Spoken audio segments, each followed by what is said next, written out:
आज अध्ययन कर रहे हैं कक्षा 7 की पाठ्य पुस्तक सामाजिक विज्ञान हमारा पर्यावरण से अध्याय 4 वायु के अंतर्गत भाग 6 में चर्चा करेंगे पवन के बारे में।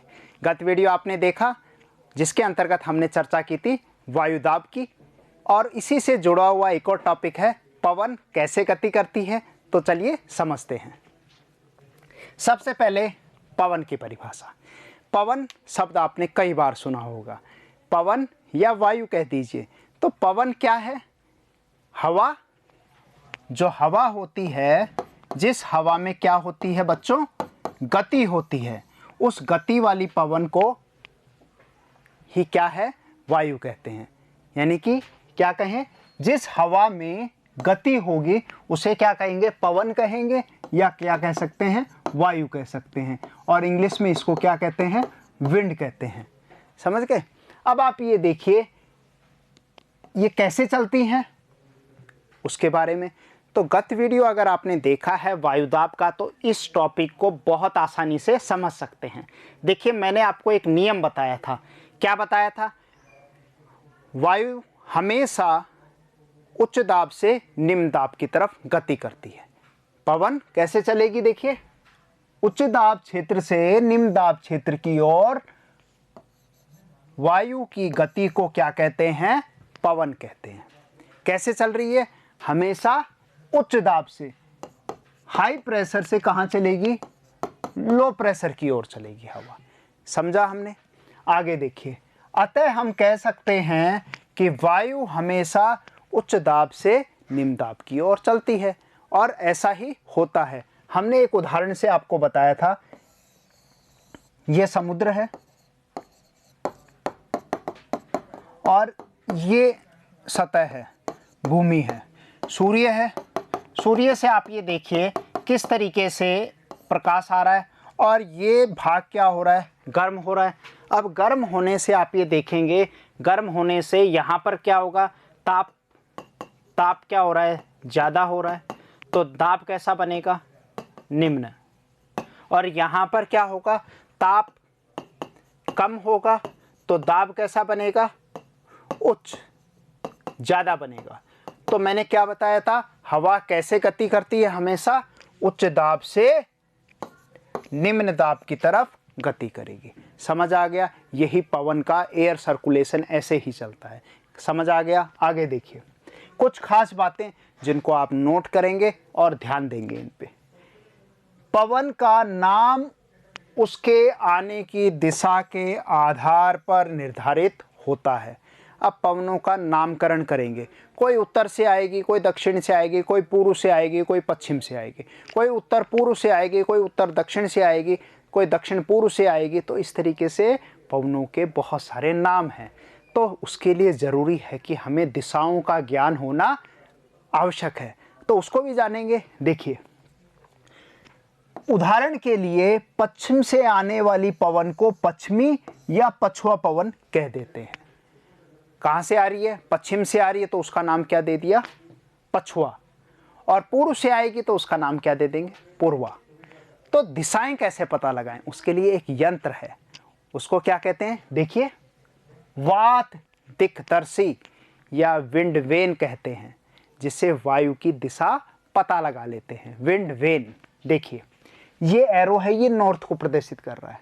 अब आप ये देखिए इसमें 4 दिशाएं आपको दिखाई दे रही हैं, नॉर्थ, ईस्ट, साउथ, वेस्ट। ठीक है। अब ये 4 दिशाएं जो आपको दिख रही हैं, नॉर्थ, साउथ, ईस्ट, वेस्ट, अब इनके अलावा भी 4 और दिशाएं हैं जो हमें आसानी देंगी चीज़ों को समझने में। खासकर भूगोल की चीज़ों को समझना है, उसके वितरण को समझना है, तो वो 4 के अलावा 4 दिशाएं और जाननी होंगी। जैसे ये एक और दिशा क्या बन गई? नॉर्थ वेस्ट, उत्तर पश्चिम। ये क्या बन गई? उत्तर पूर्व बन गई। ये क्या बन गई?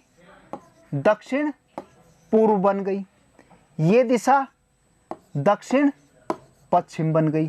तो अब आप देखिए आपके पास 1 2 3 4 5, ये 6 और ये आपका 7 और ये 8। कुल मिला के आपके पास 4 तो प्रमुख दिशाएं थी, 4 में हमने 4 और दिशाएं जोड़ दी, तो कुल मिला के कितनी दिशाएं हो गई? 8 दिशाएं हो गई। मुख्यतः रूप से तो कितनी हैं? उत्तर, दक्षिण, पूर्व, पश्चिम। अब उनके बीच का जो भाग है, जो सेंटर वाला भाग आएगा, उसको क्या कहें? तो उसको 2 दिशाओं को मिलाकर उससे उसका नामकरण कर दिया जाता है। ऐसे ही जो पवन जिस दिशा से बहेगी उसके आधार पे उसका नामकरण कर दिया गया। आगे देखिए, पवन के प्रकार। अब पवन जो चल रही है उसको मौसम वैज्ञानिकों ने अलग अलग आधार पे विभाजित कर दिया। किस समय चल रही है, क्या साल भर चल रही है, या कोई फिक्स समय पे चलेगी, तो उसके आधार पे बांट दिया। किसी स्थान विशेष पे चल रही है, ये भी खास बात है। सबकी अपनी पहचान है। तो सबसे पहले प्रमुखता से इसको 3 भागों में विभाजित करते हैं। पहला स्थायी पवनें, दूसरा मौसमी पवनें, तीसरा स्थानीय पवनें। देखिए, स्थायी पवनें, मौसमी पवनें और स्थानीय पवनें। ये जो स्थायी पवनें होती हैं इनको सनातनी पवनें भी कहा जाता है। सनातनी, सनातन यानी कि परमानेंट, पूरे वर्ष भर 12 महीने एक ही डायरेक्शन रहता है। कभी इसका डायरेक्शन क्या होता है? बदलता नहीं है, फिक्स रहता है। जियोस्ट्रॉपिक, जियो स्टेशनरी, परमानेंट विंड भी कहते हैं। ये मौसमी होती हैं, मौसम के अनुसार। तो मौसम क्या है? बदलता रहता है, यही पढ़ा था ना। तो ये सीजनल हैं, ये ऋतुओं के अनुसार भी बदल देती है अपना डायरेक्शन। 6 महीने अलग, 6 महीने अलग रह सकती है, या किसी समय के अनुसार भी चल सकती हैं। तो सामयिक भी कहेंगे इनको। क्या कहेंगे? सामयिक कह देंगे। और ये लास्ट वाली है स्थानीय, किसी स्थान विशेष पे ही चलती हैं। उसके तापमान को कम कर देंगी या तापमान को बढ़ा देंगी। देखते हैं आगे। ये चित्र जिससे आप परिचित हैं, ये पृथ्वी की वायुदाब पेटियों को हमने इससे पढ़ा था। अब वायुदाब पेटियों के साथ मैंने कहा था कि इसके साथ पवन का चलना वो भी निर्धारित होता है। तो देखिए कैसे पवन चलती कैसे है? हमेशा उच्च दाब से निम्न दाब की तरफ चलेगी। देखिए, ये हमने 7 वायुदाब पेटियां पढ़ी थी। अब उन वायुदाब पेटियों में आप ये देखिए, ये जो भाग है ये निम्न दाब और ये उच्च दाब। तो हवा कैसे चलेगी? उच्च दाब से निम्न दाब की तरफ चलेगी। देखिए एरो सही चल रहा है। इसी तरीके से तो इस हवा का नाम देखिए क्या है? उत्तर पूर्वी व्यापारिक पवनें। उत्तर पूर्वी व्यापारिक पवनें व्यापारियों के लिए सहूलियत देती थी। तो जर्मन वर्ड है ट्रेंड से क्या बन गया? Trade wind. व्यापारिक पवनें नाम दे दिया गया। व्यापारी इन्हीं के साथ अपनी नावें चलाते थे। इसी तरीके से पछुआ पवनें, पश्चिम से जो आई पछुआ पवनें। ऊपर चलेंगे, पूर्वी पवनें पूर्व से आ रही हैं। और पूर्वी पवनें क्या हैं? ध्रुवीय पूर्वी पवनें, क्योंकि ये कहाँ से आ रही हैं? ध्रुवों से आ रही हैं। क्योंकि क्या है? उच्च दाब और नीचे क्या है? निम्न दाब। तो हवा कैसी आएगी? ये देखिए, उच्च दाब से हमेशा हवा, जो पवन है, उच्च दाब से निम्न दाब की तरफ बहती है। समझ गए वायु कैसे चलती है? क्लियर हो गया आपको? समझ आ गया? इसी तरीके से आप कुछ खास बातें इन पे और हैं, उनके ऊपर भी चर्चा कर लेते हैं। कुछ खास आप देखेंगे यहाँ पर जो ये पछुआ पवनें हैं, इनमें कुछ बहुत खास जानी पहचानी है, जो व्यापारियों के लिए, जो समुद्र में व्यापार करते हैं, चलाते हैं अपनी नावें, उनके लिए फेमस, और उन्हीं के द्वारा इनका नामकरण किया गया है।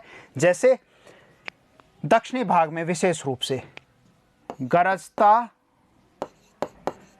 चालीसा, ये 40 डिग्री पर दक्षिण में। प्रचंड पचासा, ये 50 डिग्री दक्षिण में। इसी तरीके से चीखता साठा, ये 60 डिग्री पर दक्षिण में। तो ये क्या है? एक प्रकार की विशेष क्या है? वेस्टर्लीज हैं, यानी कि पछुआ पवनें हैं। पछुआ पवनें जो कहाँ है? विशेष रूप से ये दक्षिण में ही बहुत तेज गति से चलती है। और इनके द्वारा जो आवाज़ें निकाली जाती है उनके आधार पे इनका नामकरण कर दिया गया। गरजता चालीसा, प्रचंड पचासा, चीखता साठा। व्यापारियों ने जैसा आभास किया वैसे इनका नामकरण कर दिया गया। और दक्षिण भाग में ही क्यों चल रही हैं तेज? क्योंकि दक्षिण में आप प्यारे बच्चों देखेंगे तो समुद्र है, महाद्वीप है ही नहीं, बहुत कम है। किसकी तुलना में? उत्तरी गोलार्ध की तुलना में। आगे देखते हैं प्यारे बच्चों, पवन के प्रकार जो अभी हमने बात की उन्हीं को आप नोट कर लीजिए। सबसे पहले स्थायी पवन, क्या लिखेंगे? स्थायी पवनें क्या हैं? व्यापारिक पश्चिमी एवं पूर्वी पवनें स्थायी पवनें हैं। सनातनी पवनें भी कहते हैं, जियोस्ट्रॉपिक भी कहते हैं और परमानेंट विंड भी कहते हैं। वर्ष भर लगातार निश्चित दिशा में चलती है। इनकी दिशा क्या रहती है? फिक्स रहती है, कभी बदलती नहीं है। अगला है मौसमी पवनें, मौसम बदलता रहता है। ये पवनें विभिन्न ऋतुओं में, यानी कि ऋतुएं अलग अलग हैं। देखिए, इस मौसमी पवनों को समझने के लिए एक भारत से उदाहरण लेते हैं हम। भारत में अगर अपन देखें तो मानसूनी जलवायु है। तो मानसूनी जलवायु है तो आप ग्रीष्मकाल में वर्षा सर्वाधिक होती है। तो आप ये देखिए कहाँ से मानसून आता है, उसका नाम क्या है? ये हिंद महासागर है, हिंद महासागर। ये क्या है? अरब सागर। ये क्या है? बंगाल की खाड़ी। आप ये देख रहे हैं। अब आप ये देखिए कि दोनों में अगर हम तुलना करें, देखें कि ग्रीष्मकाल जब चल रहा है तो ग्रीष्मकाल में ये देखें कि तापमान दोनों की तुलना में सागरीय भाग ज़्यादा गर्म होगा, ये स्थलीय भाग ज़्यादा गर्म होगा। बिल्कुल सही, ये भाग क्या होगा? ज़्यादा गर्म होगा। तो यहाँ पर क्या बनेगा? निम्न दाब बनेगा।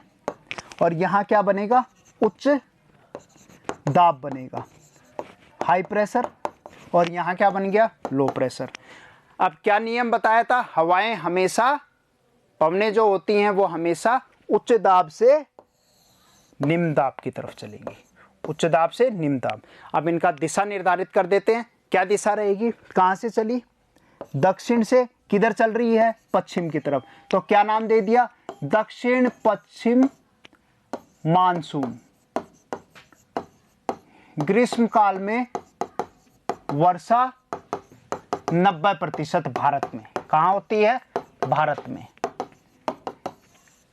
मौसमी पवनें समझ आ गया। शीतकाल में उल्टा हो जाएगा। क्या डायरेक्शन होगा? उत्तर पूर्व। क्या डायरेक्शन हो जाएगा? उत्तर पूर्व बदल जाएगा मानसूनी पवनों का। तो मानसूनी पवनें ही क्या है? मौसम शब्द है, अरबी भाषा का है, जो 6 महीने से अपनी दिशाओं को क्या कर लेती हैं? परिवर्तित कर लेती हैं। समझ आ गया? लिख लेना इसको, मानसूनी पवनें। काफ़ी डिटेल में बता दिया। आखिरी है स्थानीय पवनें। किसी स्थान विशेष के तापमान को बढ़ाएंगी या घटाएंगी। देखिए, ये पवनें छोटे क्षेत्र में वर्ष भर दिन में किसी विशेष समय में चलती हैं। उदाहरण देखें। उदाहरण के लिए आप ये देखिए, भारत के उत्तरी क्षेत्र, किसका उदाहरण देख रहे हैं? स्थानीय पवनों का। स्थानीय पवनों का क्या उदाहरण है? लू। नाम सुना है, याद आ गया ना? बहुत गर्म हवा चलती है। ये देखिए चित्र, राजस्थान में मई जून में तपती गर्मी में, और उसके कारण जो हवा उसके संपर्क में आती है वो गर्म हो जाती है, और वो तापमान क्या है? बढ़ता है, उसमें 50 डिग्री सेंटीग्रेड तक चलता है ना? खतरनाक। तो इसका नाम क्या दिया स्थानीय लोगों ने? लू। तो गर्म होती है, शुष्क होती है। कब चलती है? अप्रैल मई में चलती है, और क्या कहलाती है? लू कहलाती है। इसी के साथ आखिर में एक और चीज समझ लेते हैं, स्थल समीर और सागर समीर। प्यारे बच्चों, यहां समीर जो है, समीर किसे कहते हैं? मंद पवन को, जो मंद होती है, जिसकी गति कैसी होती है? मंद, बहुत धीरे चलेगी, महसूस नहीं होगी, मंद गति से चलती है, बहुत स्लो चलती है। तो उसको क्या है? उसके आधार पे हमने ये क्या है? ये सामयिक है। सामयिक, ये समय विशेष में चल रही है सामयिक पवनें। तो सामयिक पवनें किसके अंतर्गत है? मौसमी पवनों के अंतर्गत ही हम क्या पढ़ेंगे? सामयिक भी कहते हैं। सामयिक पवनें वो मौसम विशेष के साथ ही चलती है, समय के साथ बदल रही हैं। जैसे दिन में अलग, रात में अलग चलेंगी, बदल जाएंगी। आप ये देखिए। तो इसको क्या है? प्रमुख रूप से आपकी पुस्तक में 2 प्रकार की समीर दे रखी हैं, एक स्थल समीर और एक सागर समीर। जैसा नाम है वैसे ही गति करेंगी। बहुत आसान है इसको समझना। समझिए, देखिए, ये क्या है? ये दिन का समय है और ये रात का समय है। अब आप दिन में सूरज है, सूरज से प्रकाश मिल रहा है, तो पहले भी समझाया था स्थल भाग क्या हो जाएगा, गर्म होगा। गर्म होने से प्रेशर कैसा बनेगा, लो प्रेशर बन गया, निम्न दाब बन गया। यहाँ पर एल लिखा हुआ है, निम्न दाब बन गया। यहाँ पर क्या है, ये ठंडा रहेगा, ठंडा रहने से क्या बनेगा, यहाँ पर हाई लिखा हुआ है, एच प्रेशर, यानी कि उच्च दाब बनेगा, उच्च दाब।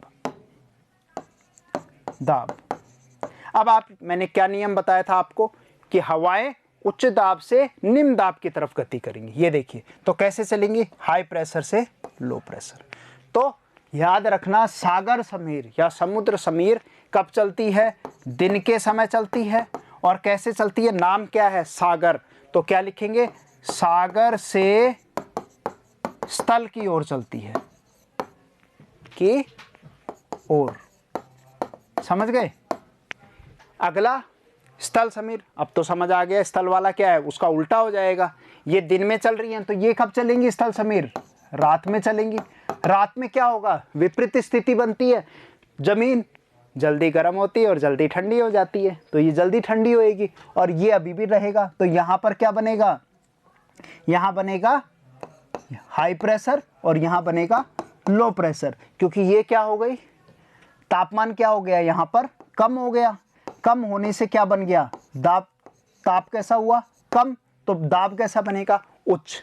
और यहाँ क्या हुआ, यहाँ अभी भी गर्म है, तो गर्म है तो क्या होगा, प्रेशर कैसा बनेगा, निम्न बनेगा। और हवाएं कैसे चलेंगी, उच्च दाब से निम्न दाब की तरफ। ये एरो देखिए, तो इसका मतलब कैसे चलना हुआ, स्थल भाग से कहाँ चल रही हैं, सागर की ओर चल रही हैं। और कैसी होंगी स्थल भाग से, क्या ठंडी होंगी, क्या गर्म होंगी। ये कैसी होंगी, ये ठंडी होंगी। तो हम दिन के समय समुद्र के किनारे घूमने निकलते हैं, ना कि रात के समय। आया ना मज़ा। तो इसी तरीके से निरंतर वीडियो देखते रहिए, बहुत सारे रहस्य ऐसे ही सुलझाते रहेंगे। धन्यवाद, नमस्कार, जय हिंद।